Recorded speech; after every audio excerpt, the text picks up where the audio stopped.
The first thing that surprises people today isn't what children did, but how little anyone checked on them.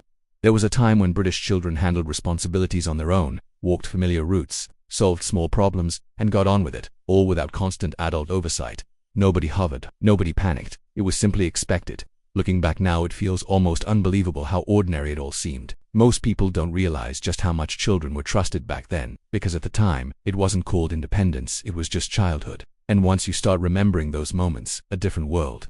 The Britain children grew up in after the war was smaller, slower, and stitched together by routine. Homes were modest, streets were familiar, and most days followed patterns everyone understood without needing them written down. Parents worked long hours, transport was simple, and communities quietly filled the gaps in between.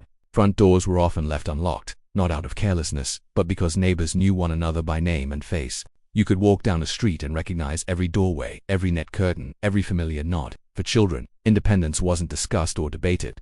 It emerged naturally from the way life was organized.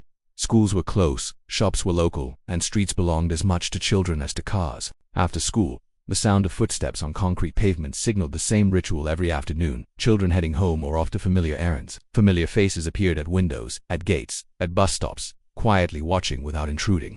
This wasn't freedom by design, it was just life, a practical response to the world as it was then. And within that ordinary setting, expectations quietly took shape, shaping what children were simply assumed to handle alone.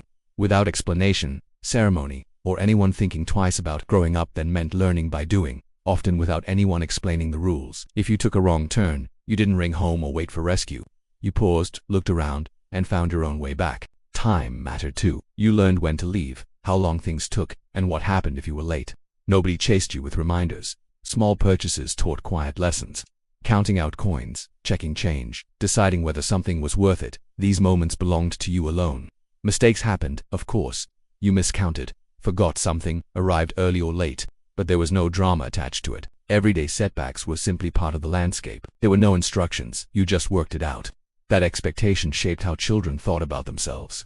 You learned that problems weren't emergencies, they were puzzles. Today, many of those moments are carefully guided or supervised. Back then, they passed unnoticed, yet they quietly built confidence. Each small success, each solved problem, prepared children for the next responsibility waiting just ahead, often without warning. It all flowed naturally, linking one task to another, until independence felt normal rather than something worth remarking upon to everyone involved then. Responsibility didn't arrive with ceremony. It crept in quietly, almost unnoticed. One day you were simply trusted to do things that mattered. A younger brother or sister might be left in your care for a short while, with nothing more than a gentle reminder to behave sensibly. The kitchen clock ticked on the wall, marking time as you waited, listening for the front door. Errands became routine. You followed familiar routes you'd walked hundreds of times, delivering messages, collecting small items, remembering exactly what was needed.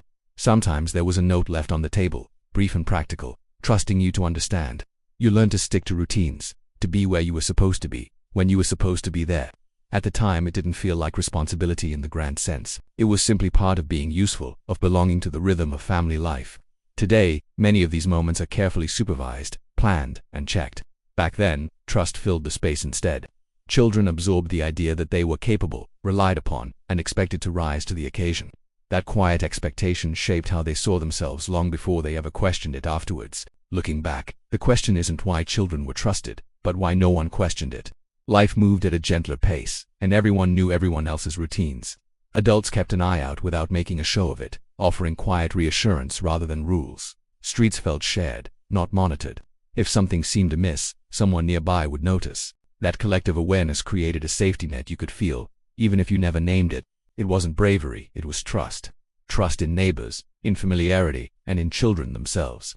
Growing steadily within a world that felt known to everyone involved. There's a temptation to romanticize all of this, but the truth sits somewhere quieter. That early independence gave many children a deep, steady confidence. You learned that problems could be faced, mistakes could be fixed, and tomorrow would still arrive. It built resilience in small, ordinary ways, through repetition rather than praise. But there were moments of uncertainty too.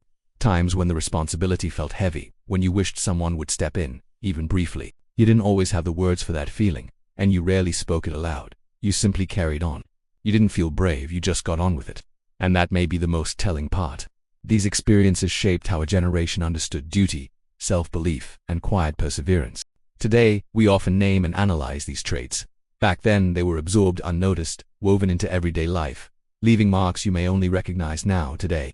Looking back from today's world, it's hard not to wonder how much has changed. What once felt ordinary now seems unthinkable, carefully managed and closely supervised. Childhood has become safer in many ways, but also narrower. Nothing here is about better or worse, just difference. So the question lingers quietly. What did we gain? What did we lose? And which parts of that old trust still live on in your memories from those earlier days?